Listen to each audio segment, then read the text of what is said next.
Hey everyone, welcome back to Historical Quarrels. I'm your host, Tyler Eckhart. Today we're going to be continuing with part 2 of the story of Liu Pengli, and a little bit of a history lesson about the Han Dynasty still. We're going to be going over the reign of Emperor Jing, Liu Pengli's uncle, some of the context to the court politics going on that provides a little bit more context to our story. We'll be going all over the life of his father, and then finally, the story and then accounts of Liu Pengli. Let's go ahead and jump right into it, shall we? Let's go. You are listening to Historical Quarrels. Right, so we have the reign of Emperor Jing from 157 to 141 BC. Now, some background. Emperor Jing's smooth ascension to the throne can be primarily attributed to the stable foundation established during Emperor Wen's reign.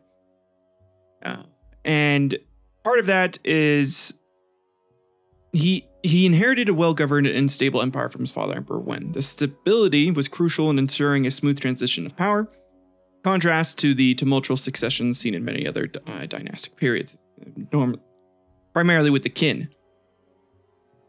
And the effective policies of Emperor Wen, particularly in terms of economic stability and moral governance, played a significant role in the ease of Emperor Jing's ascension. The empire was not only economically prosperous, but also enjoyed a period of social harmony, making the transition less susceptible to internal strife and power struggles. And Emperor Wen's grandma was not really sticking around anymore in there, wasn't trying to mess with some shit. So it's great. Okay. And then as the crown prince, Emperor Jing would have been prepared for his role as emperor. This preparation likely included education and governance, philosophy, especially Confucianism, because that was the shit back then. That was what everybody was into. And military strategy, equipping him with the skills needed to lead the empire effectively. But yeah, so as far as his reign goes, he upheld his father's economic policies, most of the legal reforms as well, and focus on public welfare, and even expanded it. Emperor Jing, like his father, would place great emphasis on the well-being of his subjects. He implemented policies aimed at improving the lives of the common people, such as maintaining stable grain prices and implementing relief efforts during natural disasters. So go him. He was a good emperor.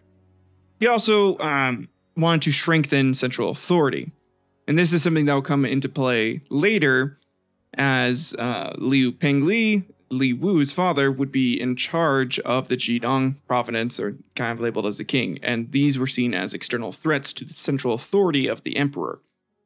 And so the court was, during this time, especially with Emperor Jing, really trying to focus on maintaining power, maintaining central authoritative power. So, one of Emperor Jing's major actions was to curtail the power of regional feudal lords, many of whom were relatives and had been granted autonomy during the reigns of his predecessors. He systematically reduced their military power and political autonomy, which were seen as potential threats to central authority. Now this, and because of his policies doing this, would come back later for historians to kind of point at this and be like, so Liu Pengli's story might have been fabricated because they were just trying to oust him and get him out of that kind of spot, that throne, essentially. Emperor Jing also implemented reforms that altered the way regional areas were governed. He replaced the semi-autonomous feudal states with commanderies and prefectures directly controlled by central government. This restructuring allowed for greater administrative control and efficiency from the central, court, essentially. And then to further consolidate central authority, Emperor Jing took steps to centralize military power. He reduced the private armies of the feudal lords and strengthened the central imperial army, ensuring that the military power was firmly under the control of the central government, which is smart. Kind of like in last episode, I pointed out, hey, it's kind of weird to let all these other guys build up their armies and potentially get stronger than you, because one day they're going to be like, well, why am I not king? And then come in to mess you up. So by Jing doing this, I think he probably realized the mistake of letting people do that. And was like, well, I don't want that to happen, so no more armies for you. That's what happened here. So, in addition to that, Emperor Jing also continued and expanded upon land distribution.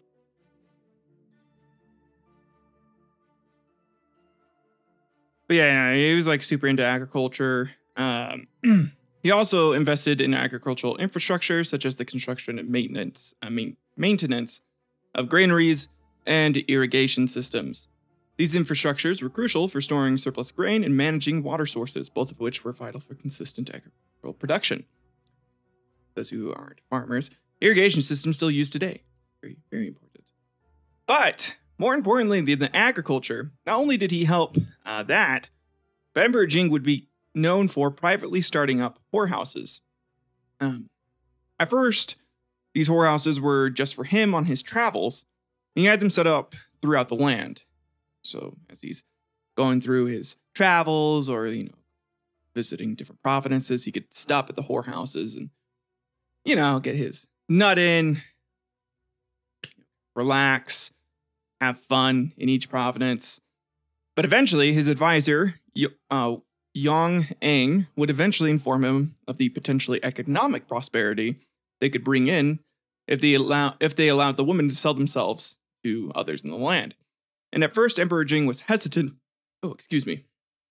stating that the woman would keep all the money. So, what would the point be? Then Yang Eng responded, telling the emperor, these hoes out here making money because you told them to, son. See, what they gotta understand is that you can go gorilla on their asses should they go around and start acting like a bunch of renegades. If they do start up, we can get some madams to make sure that these bitches stay in line. You feel me, Jing? And then Jing said, fuck it. I guess I'm in the game now, son. And then Jing and Yang Eng would make a lot of money. And internationally, Yang Eng would later become recognized as the father of the modern pimp game. And all of his slang words would be used even to this day. Which is crazy. And clearly, I am just messing around with you with the whole pimp stuff. But actually, Jing's son, Emperor Wu, would be the first in the Han Dynasty to institutionalize prostitution by recruiting female camp followers for his armies. These women were called Yingji, Qi, or camp harlots. Some would place the institution of camp followers still earlier, in the Warring States period when the king of Yui established a widow's camp on a mountain to supply sexual outlets for his armies. Which, that's a good thing. I bet those widows were also a little bit sexually frustrated, and getting some strong military men was probably good for them. Possibly setting the precedent for Emperor Wu's camp harlots, these widows. So, you gotta keep your men happy. And what better way to do that than by making sure they are constantly ejaculating is the number one way to keep a man happy. So, through these measures, Emperor Jing ensured that agriculture remained a priority for the Han Dynasty, contributing to the empire's economic strength and the well-being of its people. As well as agriculture, there is trade and economic prosperity. His reign saw the growth of trade and commerce, both internally and along the Silk Road. Under Emperor Jing specifically, the Silk Road really began to flourish as a major trade route connecting China with Central Asia, the Middle East, and beyond. This route facilitated the exchange of goods like silk, spices, and ceramics from China, and brought in gold, silver, and other exotic items from the West.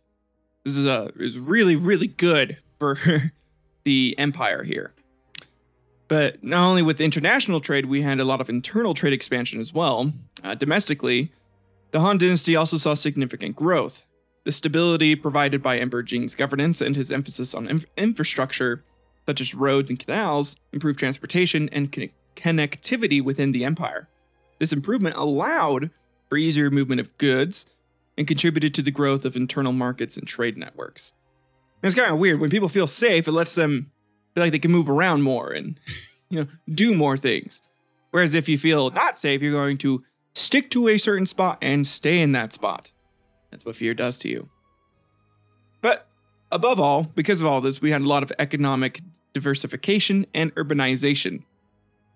This era really saw the diversification of the Han economy with the growth of various industries such as metallurgy, textiles, and pottery. The increased trade and economic activity also led to urbanization, with cities becoming centers of commerce and cultural exchange. Zhejiang would be one of those big cities, big centers, big provinces. A lot of wealth in it, which again, and we'll kind of get more into this later, leads me to believe there is a potential that Liu Pengli's story was fabricated. But there's a lot of stuff that goes against it and a lot of stuff that goes for it being fabricated. Well, we'll get into it at the very end after I tell the story. Sorry, I just get a little ahead of myself. I get a little excited because I'm like, ooh, this is juicy. This is juicy details. It's like high school drama, but with like emperors in the past. So dumb. Anyways. Okay. More importantly, with Emperor Jing, we had a very defensive military posture. He maintained a largely defensive military, focusing on protecting the empire's borders rather than expansionist wars. He didn't really care about expanding. He was like, we're big enough. We're going to keep this army strong. And, you know, just making sure that we have enough people out and about to protect our borders from rivals. While focusing on this defense, Emperor Jing ensured the maintenance of strong and well-prepared standing army. This force was crucial for quickly responding to any threats along the borders and maintaining internal stability as well, which is very important. This would help reduce the overall chances of succession disputes, rebellions against them. And in line with this non-aggression stance, Emperor Jing also utilized diplomacy to maintain peace and security. He continued to engage in diplomatic relations and marriage alliances with neighboring states and nomadic groups, using these tools to ensure stability and peace along the borders.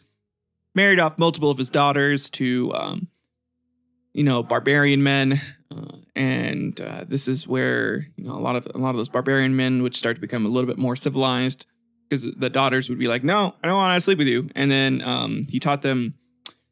He taught them really good like warfare strategies, particularly with the mental game, and he taught them the subtle art of gaslighting. And so his daughters would gaslight the barbarian men into thinking that they didn't actually want to sleep with them, and that it was their choice, like they were just too tired, and that's what they'd already told them. And they'd be like, "Hey, you already told me you're too tired for this. Like, no, that's okay. We don't need to have sex." The barbarian would be like, "What? I did? What?" And then just go to sleep. And this would happen for years until eventually the barbarian would be like, "What? No. I know for a fact I said I wanted to have sex." Anyways. Part of these marriage alliances, as they were part of the Hekin policy, Emperor Jing continued his practice of arranging marriages between Han princesses and Xiongnu leaders. If you remember from last time, the Xiongnu were another bordering empire that they would occasionally run into conflicts with, but Emperor Wen and Jing preferred peace over war. And then accompanying the marriage alliances, the Han Dynasty provided the Xiongnu with gifts, goods, and sometimes even monetary tribute. This exchange was not only a gesture of goodwill, but also a means to facilitate trade and economic interactions, which were beneficial for both parties. So by spending money, he made more money, essentially, by doing that. And also maintained the border stability, helped maintain his government overall. Okay. Then, Emperor Jing was also very into Confucianism, continuing on with his father and forefathers. They loved Confucianism. And Confucianism, as we have come to learn, is very particular in rehabilitation, which is another proponent as to why Liu Pengli, if he did commit his crimes, would have been exiled and not just outright executed. Confucianism's kind of like, no, morally, people can reform, they can change, they can be better. At least that's the idea. But these ideals were integrated into the governance of the state and very important. There's a lot of education about it as well, encouraging the study of Confucian texts and principles. Its focus on education helped to disseminate Confucian ideals throughout the empire, influencing not only just the ruling class, but also the general populace. And under Emperor Jing, Confucian principles like benevolence, righteousness, and filial piety were increasingly reflected in the empire's legal and administrative policies. This alignment of governance with Confucian ethics helped to solidify the moral legitimacy of his rule. He's a benevolent king, I guess. his father and grandfather before him. Just again, it's this idea of like being benevolent. Okay, now that we have a good idea of what Emperor Jing's rule was like and the court dynamics at play, as well as the culture that was going on at the time, back up a little bit, back to 184 BC, to the birth of Liu Wu, Emperor Jing's brother and the father of Liu Pengli. So the birth of Liu Wu in 184 BC is a very notable event in the context of the Western Han Dynasty, primarily due to his later role as the king of Liang and as the father of Liu Pengli. Liu Wu's life and position in the Han Dynasty's royal family provide insights into a lot of shit. A lot of different things at play here, as we'll see. Basically, because of what Pengli's father did, is what, for me, brings into question if Liu Pengli was just his story was just fabricated at all. Personally, for me. And for other historians as well. I shouldn't call myself a historian. I'm more of like a fanboy of historians. Like I'm a, fuck, I'll figure out the term later. Okay, so as a member of the Imperial Liu family, Liu Wu was closely connected to the central figures of the Han Dynasty. His status as a nephew of Emperor Jing and a cousin of Emperor Wu, sorry, I guess not brother, cousin, it gets really confusing. I was like looking at the chart and yeah, no, so Emperor Jing's father, so like he was a nephew of Emperor Wu. So yeah, Emperor Wu's brother had Liu Wu, and yeah, so and I got that mixed up. My bad. Fine. It's fine. They're related and they were close. They're closely related. But anyways.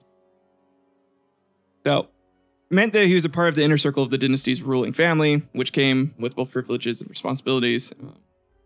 It's very important that he was born into it. Again, he was a contender for a lot of different things. He was even a contender for being the emperor based off of his lineage. There isn't a lot of information about Liu Wu's early life, but as a member of the royal family, he would have been brought up in luxurious surroundings at the royal court, receiving education befitting a prince. So, eventually he does become appointed as king of Liang.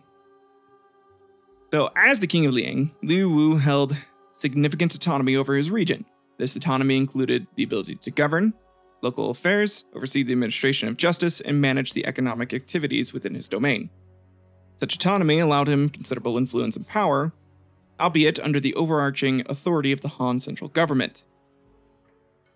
Liu Wu's role as regional king involved substantial risks as well. He was tasked with maintaining law and order, ensuring the collection of taxes, and overseeing local government officials.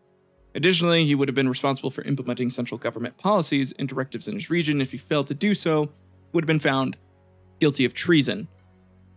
And in addition to this as well, he would have had some military responsibilities, though this was being reduced at the time due to Emperor Jing's policies of reducing just how much military he could have and like what, how important it was.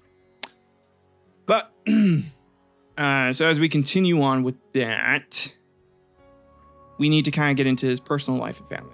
So here, about circa 165 BC, we'll have, probably like 160 BC, we have Liu Pengli, who is one of Liu Wu's sons, 165 BC, who became an infamous tyrannical ruler, as mentioned in the Book of Han, who this story is all about. But he also had some other children who didn't have anything fabricated or any scandals told about them, right? So with Liu Pengli being the most well-documented of Liu Wu's children, there's a couple other details about his other sons or daughters in primary texts like the CG and the Hanshu. The lack of information about coups or significant political actions involving Liu Wu's other children suggests they might not have been involved in notable political intrigues or upheavals, at least not to the extent that was recorded in those other historical texts. But Liu Wu was the third son. Liu Pengli was the third son of Liu Wu. His brothers included. Liu Wu's other sons included Liu Mai, Liu Ming, Liu Ding, and Liu Bushi. Now, during Liu Wu's reign, eventually there would be a rebellion against Emperor Jing. Okay, so after Emperor Jing ordered the execution of Chao Kuo at the urging of Yuan Eng, his pimp buddy, Liu Wu was besieged at his capital of Suiyang by the armies of Wu and Chu during the rebellion of the Seven States. Now, the rebellion overall, I guess let me go ahead and give you a prelude to the rebellion, because it is a important event. Around 175 to 179 BC, when Emperor Jing was still crowned prince, Qi, Liu Pi's heir apparent, Liu Xian, had been on an official visit to the capital of Chang'an, and they completed a Liu Bu board game. I show you now, it was a board game. Is an ancient Chinese board game for 2 players. The rules have largely been lost. Nobody knows what it looks like, but you have like you had 6 game pieces that were moved around points of a square game board that had a distinctive symmetrical pattern, and moves were determined by a throw of 6 sticks, which is, it sounds cool. It sounds interesting. I'd probably play it because I love board games. Anyways, during arguments over the game, Liu Xian, actually, this rebellion's caused by a fucking argument over a board game. This is amazing. Anyways, he offended Crown Prince Qi, or Emperor Jing, who beat him to death with the board. Oh, so good. So Liu Pi hated Emperor Jing for causing the death of Liu Xian. Emperor Jing's key advisor, Chao Kuo, suggested using as excuses offenses that the princes had committed, which had generally been ignored by Emperor Wen, that he had cut down the sizes of the principalities to make them less threatening. Chao explicitly contemplated the possibility that Wu and other principalities might rebel, but justified the action by asserting that if they were going to rebel, it would be better for them to let them rebel earlier than later, when they might be more prepared. So he's like, if we, don't give them time to prepare the rebellion, let them rebel now, they're going to be a little bit weaker by doing this. So Emperor Jing would have about 360,000 troops, and there would be about 200,000 Wu troops and 300,000 troops from other states overall when all of the other 7 states rebelled against him. So, yeah. Yeah, lots of fun. But anyways, when Liu Wu was besieged during the rebellion of the 7 states, his mother, the Empress Dowager Xiaohuan, urged the emperor to send the imperial army to relieve him. The general Zhao Yafu succeeded in counseling against a direct assault. Instead, his force took advantage of disorder among the rebels to establish a strong camp at Jiayi, or modern-day Dangshan, in Anhui. Athwart their line of supply and communication along the Sea River, ignoring Liu Wu's pleas for help and imperial orders to advance the city, he occupied his time strengthening his defenses and sending Han Tuidang's cavalry raiders to disrupt what little overland supply the rebels could manage from Chu. Just, it's a good move. This is what you should be doing. So, having wearied their armies assaulting Suiyang, the rebel princes were forced to fall back for supplies, and their assaults on the Jiayi were defeated with such prepared ease that Shu initially refused to be woken from bed. I love these stories. Like, these guys are so sassy. They're like, nah, we got this. Don't even wake me up, man. I'm fine. Because of this was effectively the end of the rebellion, and the Prince of Chu took his own life, and Liu Pi was killed by Yue natives as he fled. They didn't like him. And by the way, the Yue were various ethnic groups who inhabited the regions of southern China and northern Vietnam during the first millennium BC. And they were, they lived there all their lives. Luan Bu followed this by defeating the other rebel princes who chose either death or execution. The successful strategy earned Zhou Yafu the wrath of the Prince of Liang and his mother, however.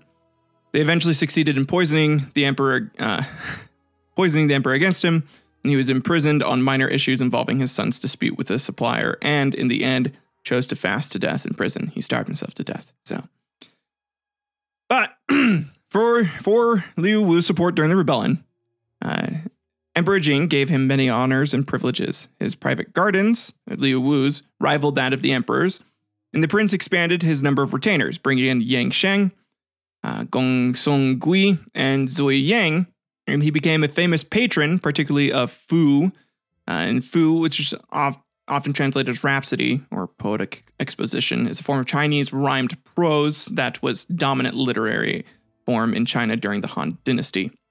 Fu are intermediary pieces between poetry and prose, in which a place, object, feeling, or other subject is described and rhapsodized during the kind of poem thing. So he really liked that. He was like, "This is my shit, man." One of the famous poets that he was a patron of was Sima Zhengru, a Chinese musician, poet, and politician, very important and influential.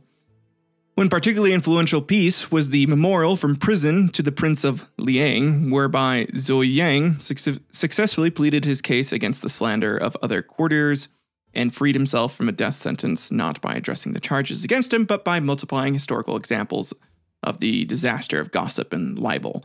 He's like, hey, you don't want to be known as the guy who killed the innocent dude. It's kind of bad. It kind of sucks because someone called you that. And the emperor was like, that's right. And Liu Wu funded that. And so his influence was definitely gaining at court, and people were starting to get a little scared of it. They weren't liking it. And before I kind of get more into this, I'm going to go into now the birth of Liu Pengli, which was likely around 165 BC. He also, because of his station and because of all the shit that was going on, as a son of Liu Wu, king of Liang, and relative to Emperor Jing, Liu Pengli and his siblings were born into a world of privilege and power. They grew up wanting nothing. They needed nothing. They had everything taken care of for them, with a lot of rights and luxuries that were unavailable to everybody else in the kingdom. Liu Pengli also had a lot of education, particularly with literature and history. It would have been very extensive in the studies of history, involved learning the classics, historical texts, and possibly poetry, especially with Liu Wu loving poetry. Obviously, philosophy and Confucian texts. He would have had martial arts training. He would have come in there and been like, "Wacha, wacha!" When he was killing people, he'd probably snap their neck, or with that thing from Kill Bill where she just goes boom, boom, boom, boom, and it explodes his heart or something. And most importantly, one of Liu Pengli's tutors was Yang Shen. Yang Sheng would get Liu Wu, Liu Pengli's father, into a lot of trouble. He was one of the main tutors for Liu Wu's children. His role as tutor would have been significant in shaping their intellectual and moral development. And knowing what this guy does later, the moral development kind of, makes a little more sense about why those stories might have come into play. And because of this, there would have been a lot of expectations of loyalty and service. So he would have been expected to be loyal to the emperor. Had some administrative responsibilities growing up, maybe a little bit of military leadership, just kind of a tiny bit, especially with after the rebellion of the Seven States. Would have had some governance in the roles in the regions. Again, very privileged lifestyle. He would have more than likely, had a political marriage happen with him. There's nothing directly stated about that. So, which I really did try to look into. I was like, who the fuck was he married to? It's fine. The status also would have made Liu Pengli subjects to envy and political intrigue. Royal families often found themselves entangled in power struggles, both within the family and external political factions. So there was a lot of external political factions going on here, and there was going to be a lot of issues coming up here soon with being Liu Wu's son. Okay. So we're going to get into a big event that happens in 154 BC or 150 BC, which is going to be Liu Wu's fall from grace. So when Emperor Jing demoted his eldest son, Liu Rong from heir apparent to the Prince of Linjiang, the Empress Dowager took the occasion of an imperial feast to demand that Emperor Jing name Liu Wu as his crown prince in preference to his other sons, which Emperor Jing immediately agreed. However, he was talked out of it later by his advisors. Yuan Eng, in particular, counseled strongly against breaking the laws of succession, as the act would set a highly destabilizing precedent. I don't know if you guys listened to any of my earlier episodes, but if you remember the episode on the Ottoman Empire and the Turks, and how after they kind of did away with primogeniture and instead it was kind of like a survival of the fittest for all of the sons or brothers of the current sultan, all the shit that went on because of that. You know, this was probably a smart move, honestly, by Yuan Eng. Just being like, listen, no, we keep it going. We set that precedent, right? Don't mess with it. Otherwise, there's going to be a lot of power struggles going on here, and our empire is going to fall apart in about 100 years. So because of Yuan Eng doing this, acting in support of their patron, Gongsun Gui and Yang Shen conspired to have this elderly minister stabbed to death. That's right, stabbed to death outside the walls of the imperial suburb of Anling. They were responsible for 9 related murders as well.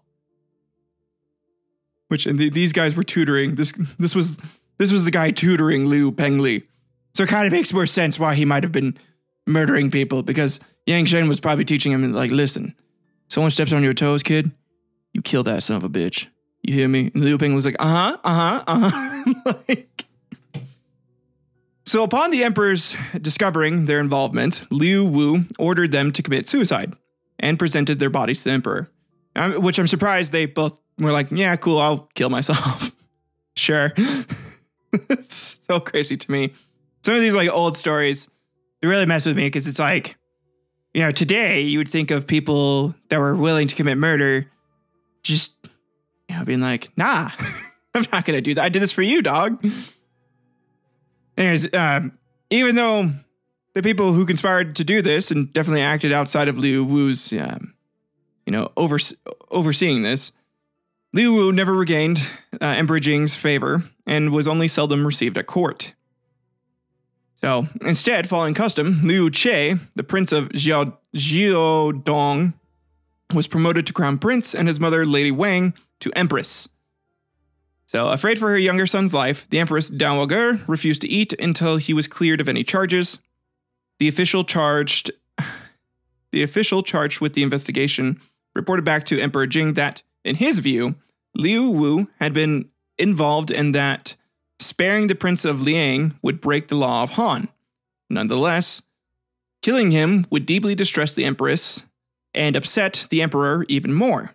Because, Emperor Jing did seem to like Liu Wu. He was totally cool with making him the crown prince. So he counseled the Emperor to drop the issue in discussion with the Empress. He blamed the murder solely upon the 2 courtiers and explained they had already been lawfully punished. So Emperor Jing was like, okay, cool. So he went ahead and exiled Liu Wu, stripped him of his title, and Liu Wu would eventually die at home in 144 BC after a trip to Chang'an. His memorial to Emperor Jing asking to extend his stay at the capital was rejected, and took ill soon after returning home. He was around 40 years old. His estate at his death was estimated to include 400,000 catties of gold and an equivalent amount of wealth in land. If true, and assuming the gold was pure, this fortune would be equivalent to more than $30 billion today, US dollars, which was insane. Anyways, his mother, the Empress Dowager, was at first inconsolable about, her baby boy dying. And because of her crying and stuff, Emperor Jing decided to placate her by dividing the realm of Liang into 5 pieces, bestowing them upon Liu Wu's sons. And this is where Liu Pengli, again, grandson of Emperor Wen, would become the Prince of Jidong. One of the, providences of Liang that was divided by Emperor Jing. So now we are finally into the main story. So congrats, guys. You did it. You made it. You made it here, and you understand a lot more context to what's going on than you would normally understand. So you know what? You should be proud of yourselves. Give yourselves a pat on the back.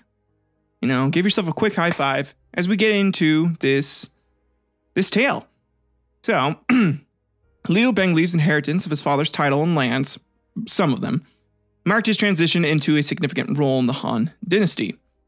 This event was not only crucial in his personal life, but also indicative of the broader dynamics of power, governance, and responsibility in the Han Dynasty's feudal system.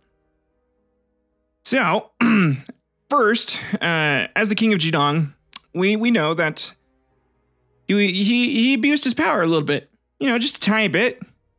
According to historical texts like the Book of Han, or Han Shu, Liu Pengli used his position to commit acts of murder and robbery.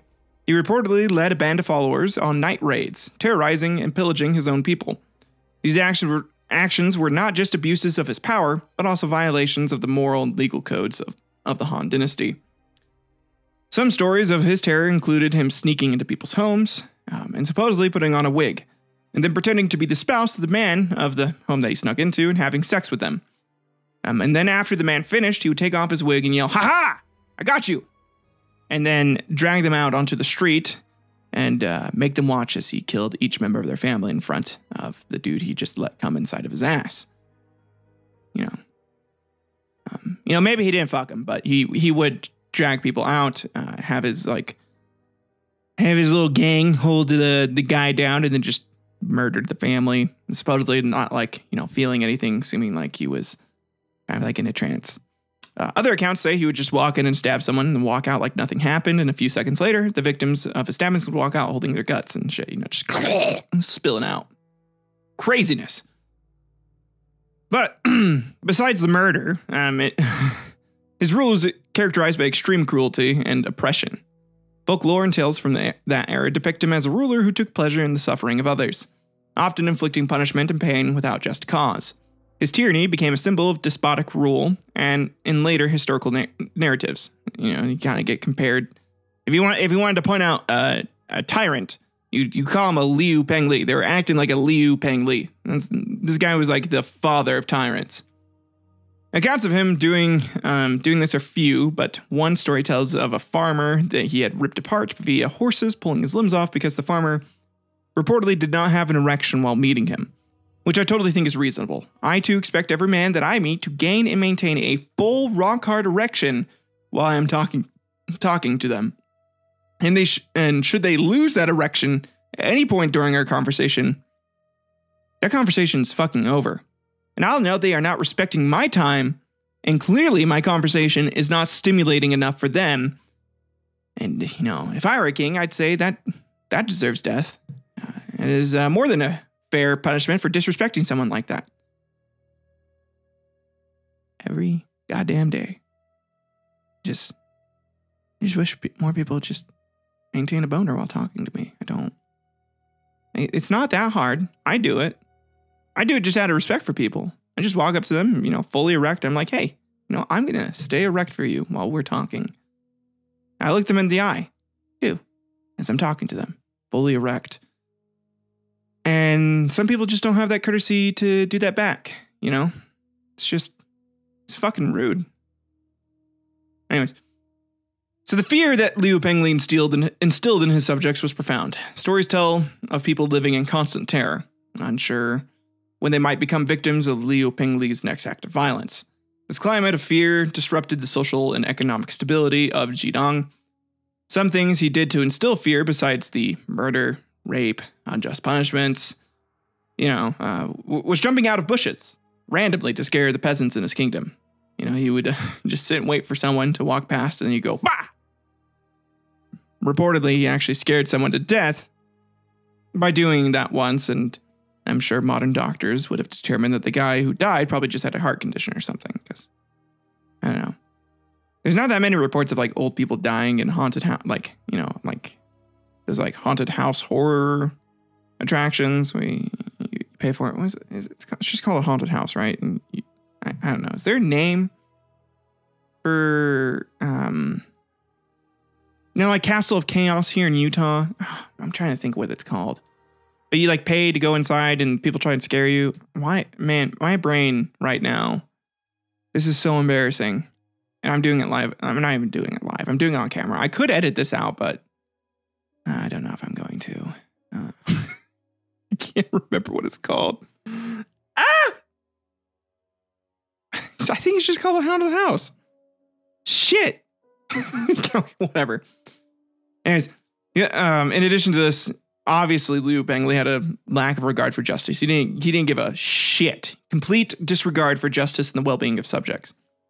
He's portrayed as a ruler who prioritized his own whims and desires over the laws of the land and the basic rights of his people. Because, you know, fuck those people. They weren't rich. They weren't king. They don't get special treatment. Fuck them. But yeah, as far as the extent of his crimes, they are recorded in historical texts, particularly the Book of Han, and embellished in folklore. These paint a picture of a ruler who engaged in heinous acts against his own subjects, seemingly for sport and or personal amusement. Some of the main details are rampant murder and theft. He would just steal, like he was the richest guy there, and he'd go and steal from people just for fun. Historical accounts state that Liu Pengli, along with his band of followers, his little robber bandits essentially, would roam his domain, committing acts of murder and theft. These were not isolated incidents, but a repeated pattern of behavior that spread terror among the populace. It suggested that some accounts that Liu Pengli committed these crimes for sport or pleasure, reveling in a deeply cruel and sadistic nature. He's depicted as taking pleasure in the fear and suffering he caused, which only added to his infamy. Some accounts would say that it would look like he was in the midst of the throes of passion, or, you know, having sex essentially while he was watching someone scream or cry or act out of fear or dying. Quite literally probably ejaculating anytime someone died in front of him. His robes were noted as having a very musty kind of creamy smell to them and a wet sticky spot where a penis would typically be located. A lot of the folklore tales about Liu Pengli often amplify his brutal actions, portraying him as a near mythical figure of evil, like some sort of like demon shadow coming out of nowhere to, you know, fuck you and then kill you. Something like a weird incubus sort of thing. These stories sometimes describe him as a night marauder who would descend upon villages, leaving a trail of destruction and bloodshed in his wake. Burning houses because why not? Killing men, women, and children because it was fun. You know, the burning houses down part, I will be honest, part of me understands that a little bit. Because, I like to think the reason why I understand this is because I have a lot of Viking DNA. And daily, it's just begging me to go out raiding and murdering Catholic priests. Which, knowing what I know, now about a good chunk of those Catholic priests, it no longer seems like all that evil of a desire that I have, and maybe I shouldn't be repressing as much, so deep down into my core. Since I have a pretty good shot of killing a child molester or two if I just targeted Catholic priests. Actually, like a lot of priests. Not all, well, maybe not all Christian priests, but, quite a few. Quite a few churches. For some reason, they're just really into child touching, and it's really sad. It's a bit disturbing. So my Viking DNA just sometimes calls out to me. And it's like, hey, go raid them. Maybe the Vikings just knew how weird all those priests were, and they probably just had a good vibe check about, that guy's probably a child molester. Let's go kill him. Let's just target them and raid their warehouses. They have a lot of money too, so it's kind of win-win for everybody, including the peasants. Because their kids aren't getting touched anymore. Anyways. The fear that Liu Pengli instilled in his own people was profound. Folktales describe communities living in constant terror, never knowing when or where he would strike next. The climate of fear significantly disrupted the social and economic fabric of Zhejiang, which obviously pissed off people in the capital. They're noticing, hey, Zhejiang's not bringing in as much money anymore. What's going on there? What the hell? But, so besides that, let's get into the victim count. It's because really with serial killers, it's a numbers game. Am I right? Like the higher number count you have, the cooler you are. That's why everyone liked that Krishman Janimpurtega episode, I'm guessing, because dude had nearly 1,000 kills under his belt, which is nuts. So Liu Pengli's is much smaller. Much smaller. He does not have as big of a murder dick as Krishman Janimpurtega did. So, but he did have a large number of victims. The Book of Han indicates that Liu Pengli was responsible for a considerable number of deaths. And although exact figures are not provided, the text suggests a high death toll resulting from his actions. Some accounts and interpretations of these texts claim that Liu Pengli was responsible for the deaths of over 100 people. It could be a couple hundred people, or it could be like 10 people. Who knows? This figure, while not precisely verified, underscores the widespread and severe nature of his atrocities. Also, part of this number being unknown, and this is because we're not sure of who was considered to be people back then due to the Han Dynasty's class system. I shit you not, this is an actual problem with like totaling up the number of his kills.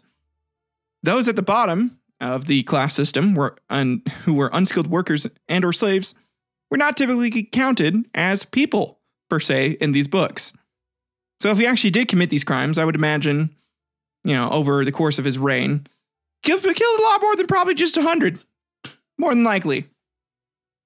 So beyond these killings, Pengli's actions caused widespread fear and suffering among his subjects. His reign was marked by a climate of terror that affected many more beyond those who were directly victimized.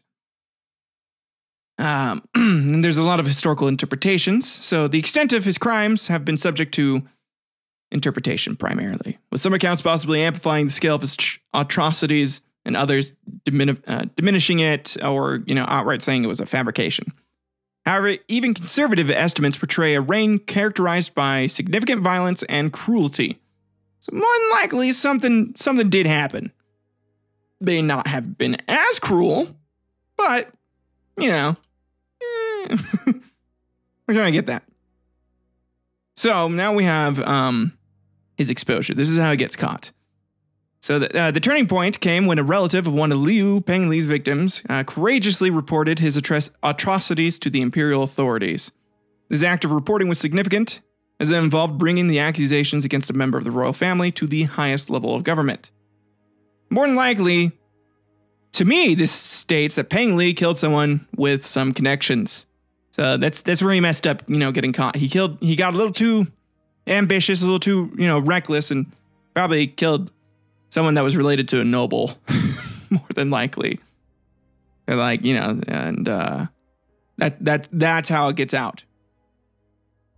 In addition to this victim would have had quite the journey to Chang'an, which is the capital of the Han Dynasty, and to report such crimes would have been a daunting endeavor, which really reflected the severity of Liu Pengli's actions and the desperation of his subjects for justice. So they would have had to leave, hopefully not get killed on the road to Chang'an from the Providence and report it still.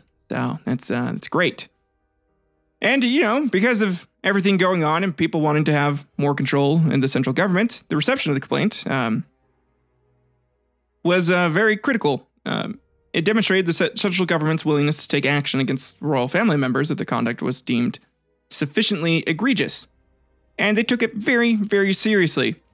Following the report, an investigation was conducted to ascertain the veracity of the claims. Given Liu Pengli's royal status, this investigation would have been a delicate matter, balancing the need for justice with the implications of prosecuting a member of the imperial family. So some things might not have been directly reported to the emperor initially, but it was eventually done. So, upon hearing of these crimes, Jing was a little bit outraged. Such actions by a member of the royal family were not only criminal, but also a gross violation of the Confucian moral code that the Han Dynasty purported to uphold. Again, Confucianism at this point had been like a couple hundred years deep of culture embedded. This is how you live. This is the right stuff. This is what we do. So the court's reaction to the revelations about Liu Pengli's conduct was, again, of course, shock and outrage. His actions were seen as a very stark violation of the expectations of someone in the royal family. And again, with all these violations of Confucian ethics, Confucianism emphasized moral rectitude, benevolence, and righteousness, especially in leaders. So Liu Pengli's actions were a direct affront to these principles and were of like a higher, I guess, like importance of like crime. Because like if a peasant killed people, that's only a peasant doing it. But Pengli was royal and had all these responsibilities and kind of like, it would be like if the president went and like stole a burger from, or like went and stole something from a store. Even though like he's like, let's say he just only went and he stole like, maybe $500 worth of stuff. It's like not that big of a deal, but because the president did it, it's like, oh shit. And that's kind of the idea here, right? Pengli going on and doing this shit was a much bigger deal here. So beyond the moral violations, Liu Pengli supposedly going in, sneaking in, wearing a wig, and fucking husbands of these warranted execution. They didn't like that. No, actually, I wouldn't say like cool with homosexuality, but like it wasn't. Sex back then was just viewed differently. Sex between men was viewed very differently. And it still wasn't like, I don't think that they weren't allowed to get married, but they were gonna like mess with you if you were a dude boning other dudes. So. But it did warrant legal and administrative action from the imperial court for his tyranny and abuses of power. And the situation also presented a very complex dilemma for the court. Dealing with crimes committed by a member of the royal family required the careful, trapeze act, essentially, of upholding the justice and maintaining the dignity and stability of the imperial lineage. Especially, since, Pengli's grandma would be kind of upset by this accusation and be like, what the hell? So, there was a big debate after they found this out. The main debate was over the appropriate punishment for Liu Pengli, given the severity of his crimes. It was a very contentious issue within the Han imperial court. So, given the heinous nature of his actions, which included serial murder and abuse of power, there were a bunch of calls initially for his execution. They were like, yeah, okay, so he's killing people. Confucian texts state this. Like, let's, this is what I consider rectitude, right? A life for a life. Capital punishment was viewed as a fitting and just response to the atrocities he had committed, which, if he did commit them, I think that's fair. However, there was a lot of consideration of his royal status. Liu Pengli's status as a member of the royal family complicated the decision. Executing a royal family member was not a decision taken lightly, as it had implications for the imperial family's prestige and the perception of stability within the Han Dynasty. Again, kind of like if the president went and stole $500, if the president went and killed someone, he'd probably get away with it because it's the president, and you can't praise the president. We can't set that precedent. So, we're going to impeach him. And he's going to get off scot-free. Or, if they commit treason or do something else that's like, the justifiable sentence would normally be prison time. Because of their station and position, they would probably get away with, at least get off a lot more scot-free than a normal person would. A peasant would have just been executed right out. Like, no qualms there at all. But because it's a member of the royal family, you can't mess with them. Because it's the president, we can't put him into jail for some reason. God damn it. Anyways, there's also a lot of legal and moral implications. The debate, considering these, would state legally, Liu Pengli's crimes warranted severe punishment. But there are also moral considerations about the sanctity of royal blood. Sanctity of royal blood, such a crazy statement, and the implications of executing a member of the emperor's own family should then make the emperor feel more unsafe and probably lead to more internal power struggles. So this is where we'll go ahead and get into banishment over death. The decision to banish Liu Pengli instead of executing him, despite the gravity of his crimes, was a notable deviation from the expected course of justice for what he had supposedly committed. So he was, as part of his punishment, Liu Pengli was stripped of his title of king, obviously. This act was a significant form of censure, effectively removing his authority and status within the Han Dynasty. Part of this would be because earlier, in the Emperor Wen's father had already kind of set up this idea of like, hey, if I mess up, it's okay for you guys to like, call me out on it. And, if another king messes up, we should all be able to get together and punish them. So a lot of this is coming from that, essentially. This act was very, it set it like a very high precedent and kind of made some other regional kings a little nervous. But the choice to banish him, instead of imposing the death penalty, was a very notable act of leniency. Banishment meant that Liu Pengli was sent away from the royal court and his domain, likely to a remote or less significant location, somewhere where, his whims, his desires of murder and burning things wouldn't, mess up the kingdom as much. And a lot of this, again, is primarily due to his royal lineage, which was a critical role in the decision to opt for banishment over execution, supposedly. Also preserving imperial dignity. This decision can also be very much seen as an attempt to preserve the dignity of the imperial family. By choosing banishment over execution, the court avoided the stigma and potential controversy of putting a royal family member to death, which would have been a big deal. And people have been like, oh, that's so crazy that she did that. And really, overall, this decision represents a balance between the need for justice and the practicalities of dynastic rule. While Liu Pengli's crimes warranted severe punishment, the court really did have to consider political and social implications of executing of someone of his status. So, this is where we are going to now start getting into some conspiracy theories, however, and we all love a good conspiracy theory. There's a lot of speculations and rumors about a secret execution of Liu Pengli instead of his official sentence of banishment, which have arisen over time and were fueled by various factors related to his case and the broader context of Han Dynasty politics. So here are some key aspects of these rumors. The leniency by banishing Liu, despite the severity of his crimes, was very unusual, especially given the Han Dynasty's legal system's typical strictness. They were very strict about a lot of things. This leniency led some to speculate that the official sentence might have been a cover for a more severe clandestine punishment. Like he was banished and then never heard of again because on his way to, his new area, they went in and chopped his head off. Probably hired some bandits to do it.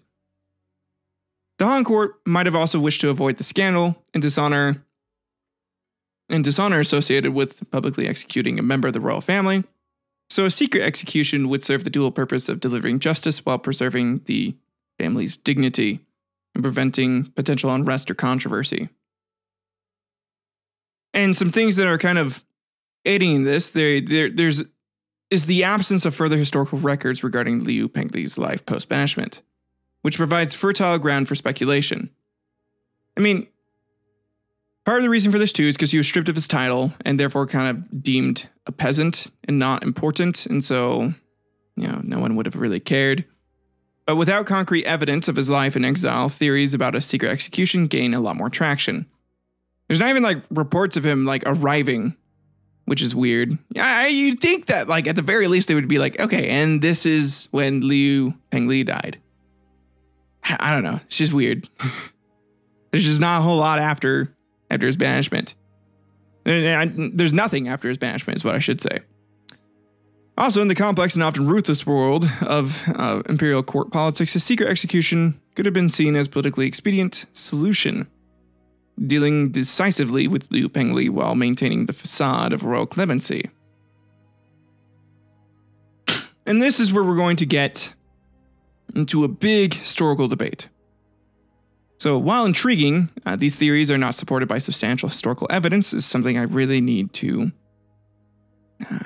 establish here right now. Because I don't want people to come back to this episode and be like, hey, so you told me this, but then my history professor said that you're wrong.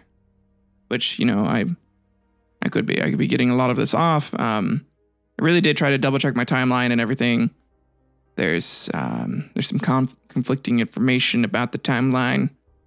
But other than that, for the most part, I feel like I did do a lot of research here. And, the more of this is more just fun theory talk now. Now that the story's over and we've gone over the crimes and everything. So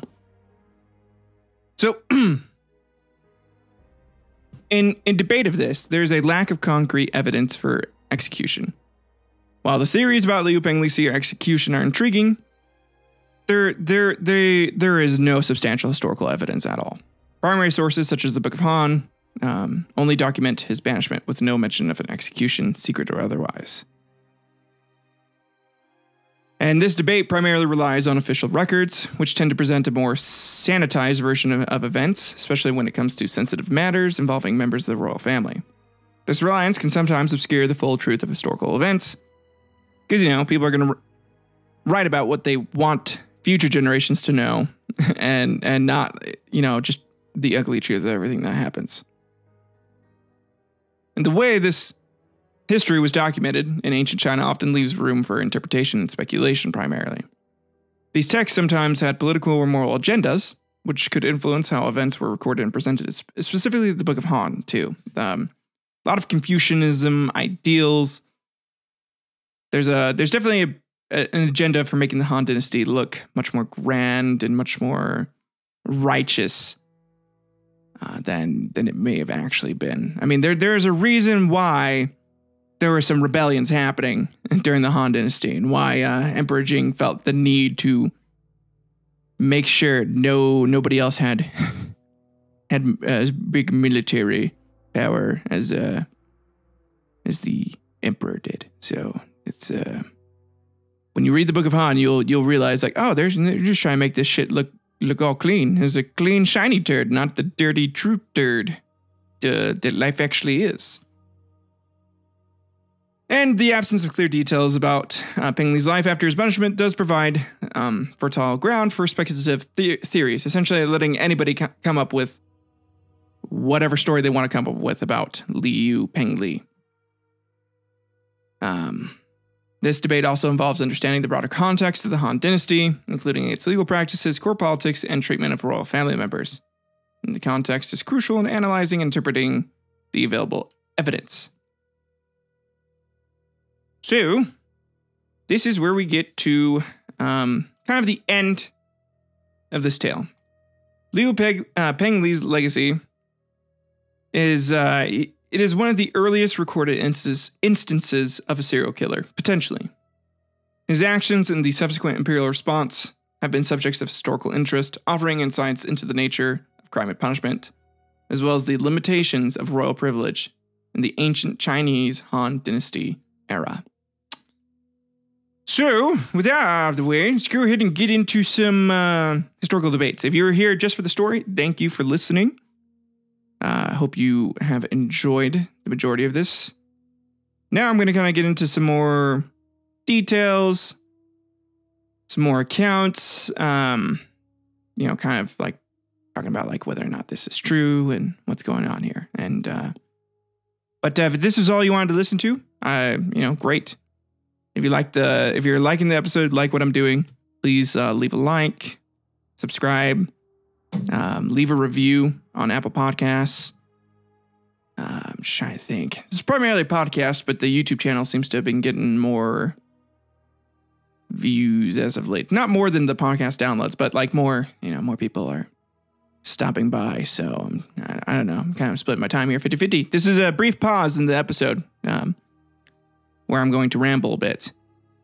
So yeah, I know some people don't like that. That's why I skipped it at the beginning here. I'm trying to improve. I'm trying to listen to feedback. But let's go ahead and get into the historical debates. Kind of bring us out of the historical quarrel today a bit early, and then we're going back into the kind of like after review section, but it's going to be a lot longer and more impactful, if that makes sense. So just get ready for that. If you don't want that, fine. Bye-bye. I love you guys. Have a good one. But for the rest of you sticking around, sweet. Let's keep going. All right, so for those of you sticking around, first of all, thank you. I really appreciate it. Seriously, I love all of you listeners. I am so grateful that I have you guys here listening to my stuff. It's really cool, man. I started this show like a little over a year ago. Had to take a break because of school.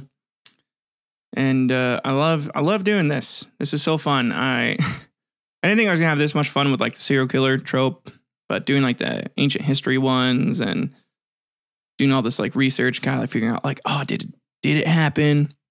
Did it not happen? It's so cool. And that's what this whole section is going to be about. And what I plan on doing for future ancient serial killer episodes, I'm going to kind of do this like breakdown of like original accounts and early history, and then continued future accounts of like, early modern periods, like 16th, 19th centuries, and then like the 20th to the 21st centuries, and like discoveries that we go on. I hope this is cool. I hope it's interesting for you.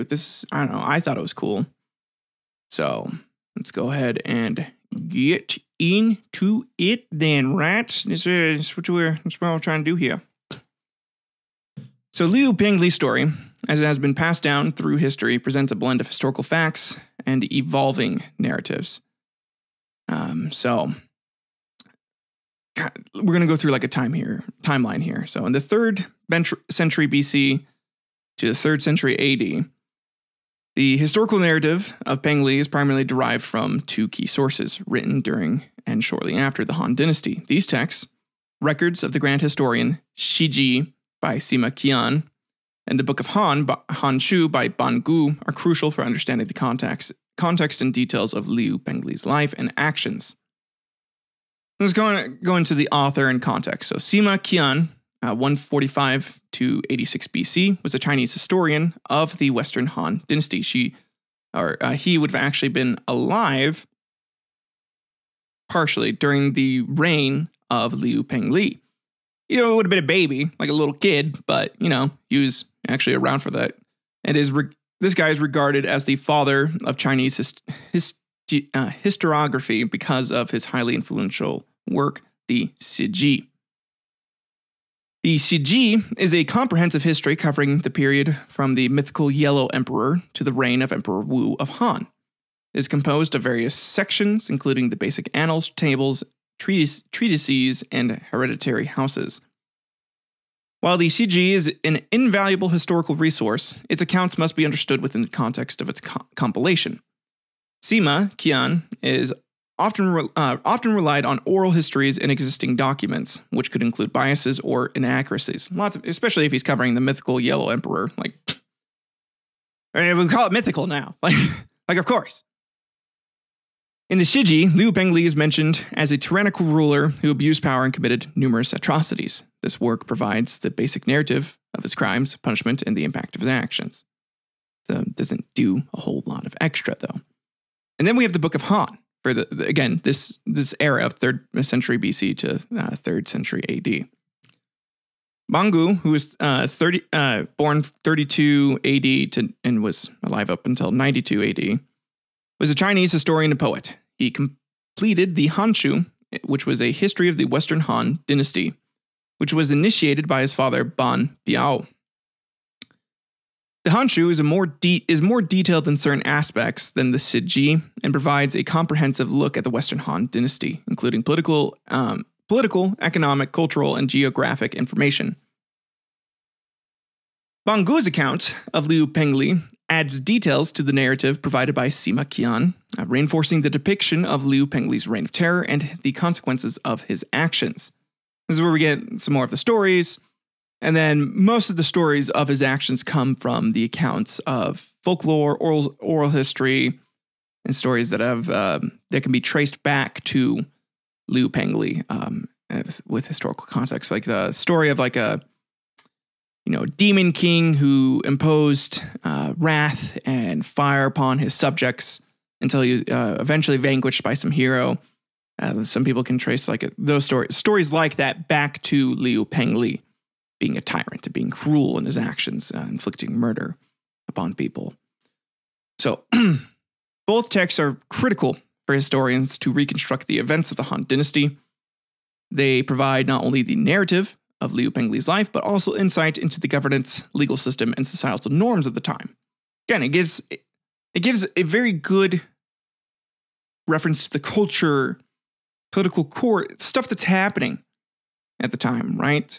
This is very important to examine and very important to understand, because without the context of like the rebellion of the Seven Princes, you would have never known that Emperor Jing was actually terrified of, that rebellion happening again. And it was primarily because he smacked some dude over the head with a board game. Still so nuts to me. But it's stuff like that. That's excuse me. That it provides more context into understanding of these ancient accounts of maybe this could be why this story was fabricated. Again, part of the reason why I don't think it's fabricated, however, is because Pengli's brothers didn't have shit written about them where they did something like that. So, I feel like if they were going to fabricate that, they would have been like, yeah, so Liu Wu was like a serial killer, and then like all of his sons were crazy, so we had to kill them all. They all had to die, or they all had to be banished and stripped of their titles. But no, it was just Pengli. So that's one of the things is kind of like bolstering this idea of like, oh, he probably was. It probably did happening.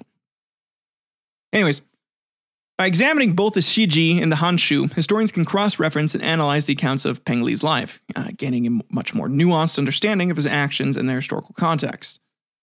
And the importance of these works extends beyond the story of Pengli, obviously. They're foundational texts for the study of early Chinese history, offering a window into the world of the Han Dynasty. So, and that's primarily what was going on during then. And now we have the 5th to the 15th centuries. During the Middle Ages, spanning roughly from this era, the story of Liu Pengli, along with much of early Chinese history, underwent a process of transmission and reinterpretation. This period saw a shift in how historical narratives were treated and the purposes they served. So, Pengli stories recorded in earlier texts like Shiji and Hanshu continue to be preserved in historical literature. These texts were copied and recopied throughout the centuries, ensuring the story's survival. During this era, historiography in China was less about challenging past narratives and more about preserving and transmitting them. So Pengli's story was thus passed down with little critical scrutiny of its details. Like no one, stopped to think like, well, did Jing, was there some people in the court that hated Pengli and like Wu, because they banished Wu. Like it's kind of weird that they also then banished his kid. They didn't think like that. It was more of like, okay, this is what was said, so pass this down, make sure this gets copied exactly. It was more about just preserving shit because they want things like destroyed or like lost to time. So these historical texts, including the accounts of Pengli, were often part of the education for the scholarly class, thereby embedding them into in the cultural consciousness of educated elites. So anybody in royalty would have known about Pengli's actions and at least a little bit of his story. And the later part of the Middle Ages saw the rise of Neo-Confucianism, which was a revitalization and reinterpretation of Confucian thought that became dominant in the scholarly culture. Neo-Confucianism is just essentially like Confucianism plus, with more thought put into it, essentially. In this context, historical narratives like that of Liu Pengli were often used to illustrate moral and ethical lessons. The emphasis was on deriving moral teachings rather than questioning the factual accuracy of the accounts. Again, it was just used as like a moral, like, hey, this is a bad boy. Don't be a bad boy now. And stories from history were framed within this Confucian moral context constantly, serving as cautionary tales or exemplars of virtuous or corrupt behavior. Obviously, Pengli's story, given its nature, likely served as a warning against the abuses of power and moral degeneracy, like, don't just give in to your whims, children. Be good little boys. Don't go around and murder people. It's bad. And a lot of scholars and historians of this period typically accepted historical accounts from authoritative texts like Shiji and Hanshu at face value. Again, no questions, as most of these efforts were focused more on interpretation and moral instruction than on critical historical analysis. And eventually, his story would be integrated into the broader tapestry of Chinese historical narratives, forming part of the understanding of the Han Dynasty's history and its moral and ethical implications. The story would be featured in scholarly discussions and writings, not just as an historical account, but primarily as a tool for illustrating these Confucian principles. Kind of like, I'm trying to think, like in the Bible, that story about the boys who were in Babylon who were going to be burnt alive in the bowl, and they prayed and were rescued by an angel, by God. That story may have actually been like a historical account of like Nebuchadnezzar or one of the Babylonian kings about to like execute some people, but then, felt like he needed to let them go. And then they got embellished and turned into like this moral, like, hey, these were good, righteous people and they were saved because of how righteous they were. Pengli's story is more of like the inverse of that. Like this was a bad person and he was punished despite, coming from the royal line because of how bad he was. The inverse, essentially, of that same lesson. And that's kind of like what would happen during this Middle Ages part of history for China. But the way this story was treated and interpreted during this time influenced how later historians would approach it. The story's moral and ethical dimensions continued to be emphasized in subsequent historical writings and discussions throughout the time. And then we have the early modern period, and this is where people start to get a little more skeptical about shit in the 16th to the 19th centuries. There was much more critical examination of sources during this time. There's a growing trend among scholars to critically examine historical sources, questioning their accuracy and seeking to identify biases or inconsistencies. So, stories like that of Liu Pengli, previously accepted largely without question, began to be reevaluated, and scholars started to consider the possibility of exaggeration or distortion in these traditional accounts. And in addition to, scrutinizing, this period saw the development of new methodologies for historical research and analysis. These methods emphasize the importance of corroborating evidence and cross-referencing various sources, not just the one or two. And so the contact with Western cultures, particularly through trade and missionary work, introduced new perspectives and methods in historiography to Chinese scholars.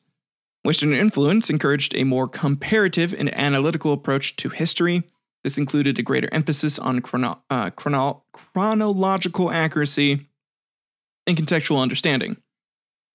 A lot of this probably would have been because of like Rome's influence, honestly. Rome was super into preserving the history. That's why we have so much like detail and recorded accounts from like Rome, and why, historians are able to glean as much information as they are, because it wasn't just like one or two accounts. We had like a bunch of people writing down shit and a bunch of people like recording like, hey, this happened here. And so you could cross-reference like from all these different bits of like history and gain this like very comprehensive, more than likely true story of like what actually happened for that time. Whereas with, this time period during Chinese history is, again, just the one or two. And this influx of Western ideas led to increased debate and scholarly exchange. This intellectual climate fostered a more questioning and analytical approach to historical text overall for Chinese scholars, and they would begin to start digging up a little more. And there's a lot of scrutiny of Han Dynasty accounts. These accounts, including the story of Pengli, were subjected to this new critical scrutiny. Scholars began to dissect these narratives, seeking clear understanding of what might have actually occurred versus what was recorded, because they started realizing, people might have been, lying. So this period saw the beginnings of historical revisionism, where established narratives were reinterpreted in light of new evidence, or through the application of new analytical techniques. And there was a growing effort to understand historical figures like Pengli within the broader context of the time, considering social, political, and cultural factors that might have influenced their actions and the recording of their deeds. Which is what I'm trying to do. So I guess like my thought process is stuck in the, late 16th to 19th centuries here. So take that with what you will there. That's just how I think. Okay. And then during this time period, we have a very heavily lasting impact on historical studies. The skepticism and methodologies developed during this early modern period would go on to really heavily impact historical studies. It laid the groundwork for modern historical research, which values evidence, context, and critical analysis in understanding the past overall. So, in here, we have the significance of archaeology for the modern era, or the 20th to the 21st century, which is where we're at. There's a lot of archaeological discoveries from the Han Dynasty era, including tombs and artifacts that have provided tangible context to the historical narratives. These findings offer insights into the historical, cultural, and political milieu of their time. In regards to Liu Pengli, not a whole lot was found. Liu Wu, Pengli's father's remains were found. There's a line of the Han Dynasty's, sepulchre. Oh my God, I can't speak that word. Tombs, essentially, were also found, and there was more context given to the story and the potential veracity of it. Again, Liu Pengli was a real person. He was real. Just how true the story is still kind of up for debate.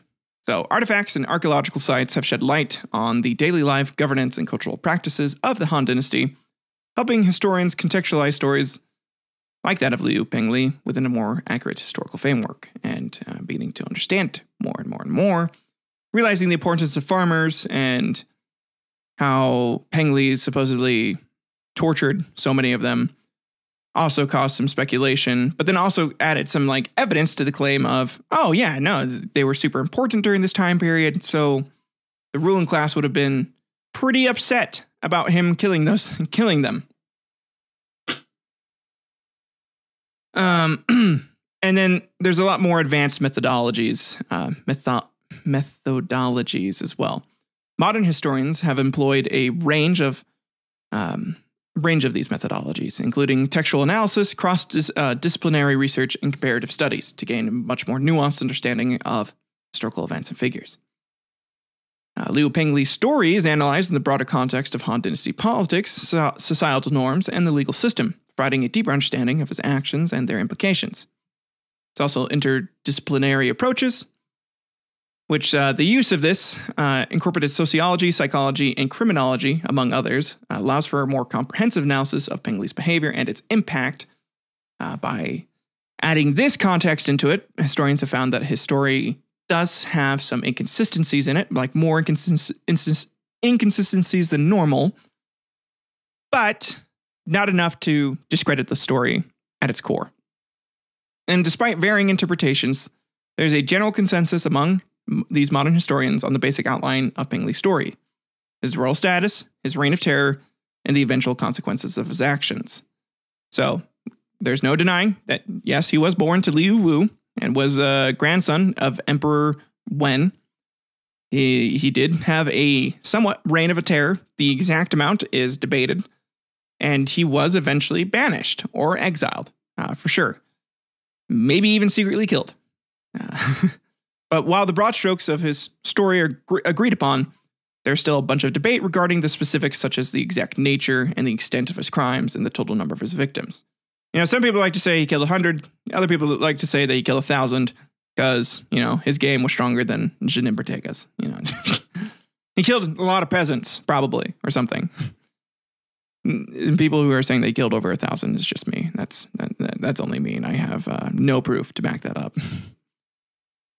So historians continue to discuss the legal and political context of his banishment, debating why he was not executed and what this decision reveals about Han Dynasty justice and politics, especially when including the ideas of what Confucianism, especially back then, would have called for. He definitely should have been executed despite his royal status. So potentially there is some love from Emperor Jing that went into play for Pengli. He might have actually cared about Pengli a little more, cared about his family a little more than some text lets on.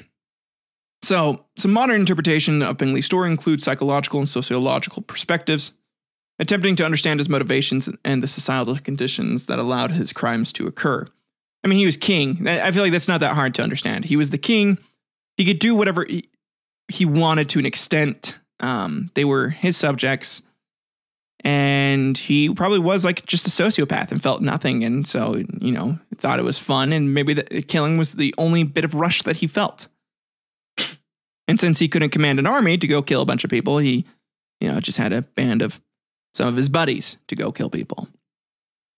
But this story overall remains a subject of interest not only for its historical significance, but also for its relevance to modern discussions about power, morality, and administration of justice. In summary, the modern era has brought a more sophisticated and nuanced understanding of Pengli's story. Through archaeological discoveries, comprehensive historical analysis, and a blend of consensus and debate, modern scholarship continues to shed light on this intriguing figure, potentially first ever serial killer, offering insights that go beyond the traditional narratives. And throughout history, this story has been subject to prevailing norms and methodologies of historical scholarship. While the core narrative remains relatively stable, understanding its context and nuances have evolved, especially within these modern historiographical techniques and archaeological findings.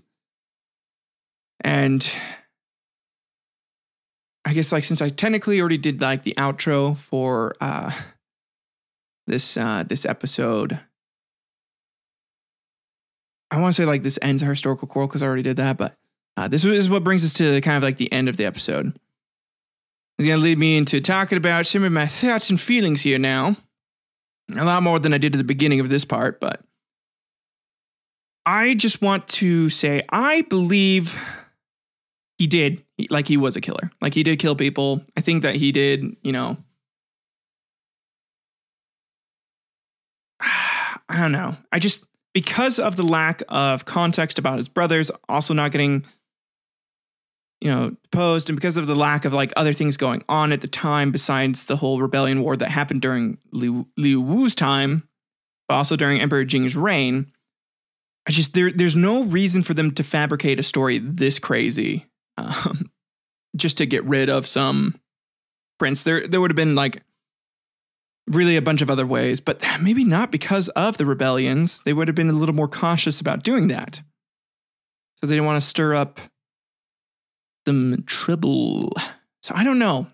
For me, I want to believe that it's, this guy was a serial killer and it's crazy and it's cool that, well, not really cool, but it's just crazy that it was happening back then. And, a king like that or someone from that sort of I guess royal lineage was inclined to do that, which makes more sense. I feel more often than not for royalty, there probably are more sociopaths than there aren't. I think typically serial killers come from, I guess, cultures where they are enabled to act and behave in certain ways and aren't punished enough for it directly. But for that time period, even then, there was still that kind of hey, if you screw up enough, I am going to kill you. Even if you are royalty, I don't know. I'm going to just stick with, he was probably cruel and he was probably a bit of an asshole and he maybe did kill some people. I don't think it was to the extent that some of the stories claim. I don't think he just went out and murdered specifically for fun, but he might have been, if someone went against him. And I think we're just lacking context of oh, this person stood up to him, so he decided to kill him. That's what I think probably is going on. We're just missing some context to the story here that I wish that we had, because it would provide more understanding and be a lot more interesting of a tale overall. The tale is still interesting. It's still cool and getting to understand this. And some of the other stories are definitely going to become future episodes. I'm definitely going to talk about the rebellion of the Seven Princes during Jing's reign. Because killing someone over a board game is hilarious to me, because my family loves board games. And we wouldn't kill over them, I think. I should say my extended family, my aunts, uncles, and cousins. We all love board games. I really love board games. I'm actually making one right now. but that's besides the point. Anyways, yeah, we wouldn't kill, but we definitely have like gotten into arguments and got really, really intense about it because like you hate losing, but it's the competition that's so fun, and that's why we love it so much. But so yeah, that will definitely be a future episode. But yeah, I'm going to say we're missing context. I think people just pissed him off and he killed them, and then someone went and ratted on him for killing them, definitely unjustly.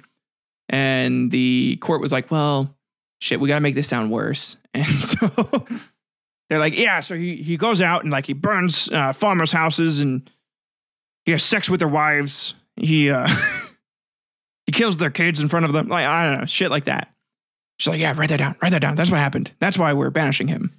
And they're like, we're only telling people we banished it, but they definitely killed him. There's no way that they just let him go. They would have like secretly killed him. I'm positive that's what happened. That you can call me a conspiracy theorist, but there's no freaking way Jing to just let him go, especially after he's cool with banishing his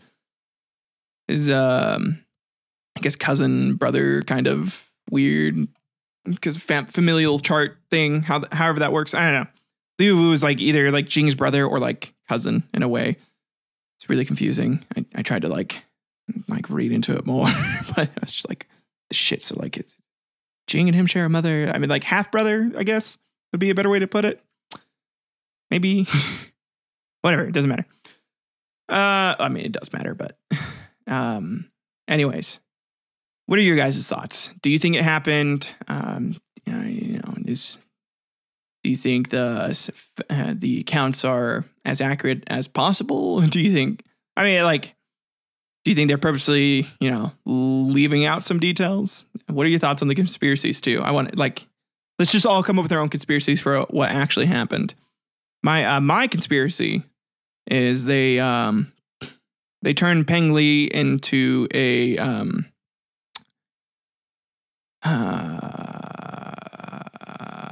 butthole puppet. They used him as like a human puppet.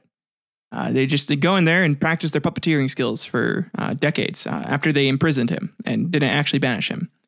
And they would put on live performances with people sticking their hands up their butt, and then just like they would like close their fists twice for him to like open and close his mouth, and like you just had to follow. Like, and if you've messed up, he would get like stabbed a little bit. That's what I like to think actually happened to Pengli instead of banishment. So come up with your own. Leave it in the comments. I guess if YouTube lets you, or email it to me and I'll read it out on my next episode. I'll read out some of you guys' conspiracy theories as to what you think actually happened to Liu Pengli. As far as that though, I saved this rambling bit for the end here. So I'm going to ramble now. So if you guys want to leave and not listen to my ramble, you're welcome to. I mean, I don't mind. I want to give a big thank you to those who have left criticism and have like let me know what they would prefer to see. That really does help the show. It helps me improve. I'm not above it. I hope this episode is a little better. One of my listeners said they wanted me to stop saying the F word as much. Or they're like, I just think like if you did, you would come across as more authoritative and, have a better show overall, which, I can understand to a degree. So I feel like I hopefully said it less during this episode. I hope this was a little more, I guess, I hope this was better for you if you are listening. And seriously, big thank you. Like I appreciate that. I do strive to be better in what I'm doing. And thank you to everyone else who's been leaving comments, likes. I'll leave in the dislikes. I get it. This show's not for everyone. This isn't going to be, it's definitely not perfect. I mean, I got a lot of room for improvement. I'm not going to sit here and pretend like, oh, I'm the best. Like, you guys can't tell me what to do. Like, no, tell me what to do. Like, tell me how I can do better. Like, I'm not going to pretend that I am all knowing and, I'm, just so amazing at podcasting and doing this stuff. Yeah, if you guys have more suggestions, more feedback that you want to give, please send it to me. Leave it in comments. send it to me in an email, historicalquirrels@gmail.com. That's the best way to reach out to me. I'll see it super fast. For those of you that have reached out to me through there, thank you. I appreciate that. A lot of you don't want me to read your emails, which I understand. I won't read them out. So, but just thank you for the correspondence. I appreciate it. I love talking to my listeners. It's fun. Really cool talking to people that I don't know all that well. And you know what? On that note too, I don't know if you guys really don't like listening to me kind of talk about like my personal life and stuff. I guess I understand that to a degree. I guess this last episode, the first part of this, I just kind of wanted people to understand like, hey, I've had a crazy week. That's why this episode is like so kind of like short and why I'm doing this in 2 parts. Also, I'm recording this on video for the first time for a Historical Quarrels episode, doing full video. I've been doing that for Hard Homies now for a little bit. And so editing is going to take some more time. And so with me having thrown my wife her birthday party on that Sunday where I was going to record, and then just with how late everything went, that's why I don't know. I felt that responsibility to you all for some strange reason of explaining like, hey, this is why it's kind of, not amazing. I could definitely do better. And I'm sorry. I don't know. I felt like I had to, and maybe I don't have to, maybe I really don't. And, maybe I won't from now on. I'll just be like, listen, this is what you're getting. You take the sloppy Joe or you leave it. Okay. Like when one of my kids don't want to eat, I'll be like, hey, listen, this is the food we made. If you're not hungry, you don't have to eat it. But like, this is what you're getting. I'm not going to go buy you chicken nuggets all the time. You're going to eat what we prepare. And if you don't have to eat it, you don't have to. I'm not going to force you to eat. But if you're hungry, this is what you're going to eat, So that's what I'll start doing with you guys. I'll be like, listen, guys, this is the episode. Enjoy your sloppy Joe. And if you don't enjoy your sloppy Joe, I'm sorry. Sorry. It's, this is what I made. I will continue to do better. So just let me know how I can make the sloppy Joe better, I guess, or more appealing for you next time that I do a sloppy Joe. And then when I make a steak one day, tell me how you like your steak, because that might not be to everyone's taste. Again, trying to improve slowly over time here. But seriously, big thank you to everyone, to all my listeners. I love you guys. I appreciate it so much. I hope you have been enjoying this content, this journey with me. I've been learning so much about myself, about how to do things. Sorry about this. I know the thumbnails are going to be weird for a bunch of people. Like I already know. I've done some weird ones, especially that cat one. That was weird, but I'm going to work on that, trying to get better. I'm trying to get better at editing. Doing this all on my own until I start until this starts like making money on its own. I'm not going to dump more money into it per se. I might, who knows? I might. I love doing this so much that I honestly might. But I will do my best to give you guys the best experience possible as a listener. That is my goal. And the only thing I need from you guys is feedback. I just need feedback. I need to be told like, hey, I didn't like this. Like I had some guy just be like, I didn't like the voices you do. And I'm like, okay, that's, I think I commented, I just replied like, okay. Which is fine, if you don't like the voices. But that's just one person too. So I have to take that into context. Like, oh, it's just one person, but like if that's everybody. So I'm going to play around here and there, see, what works, what doesn't work. And until I eventually come into something that's good and is consistent, makes me feel happy, makes me happy to make this. Cause I'm not going to just like twist and morph until I'm like, does this please you, master? And like, I'm suffering the whole time. Like, are you pleased? Are you pleased by my contortion? I'm not going to do that. Like, I want to still enjoy making this show, obviously, but I will take feedback and I will implement it in different ways. I might not implement it perfectly.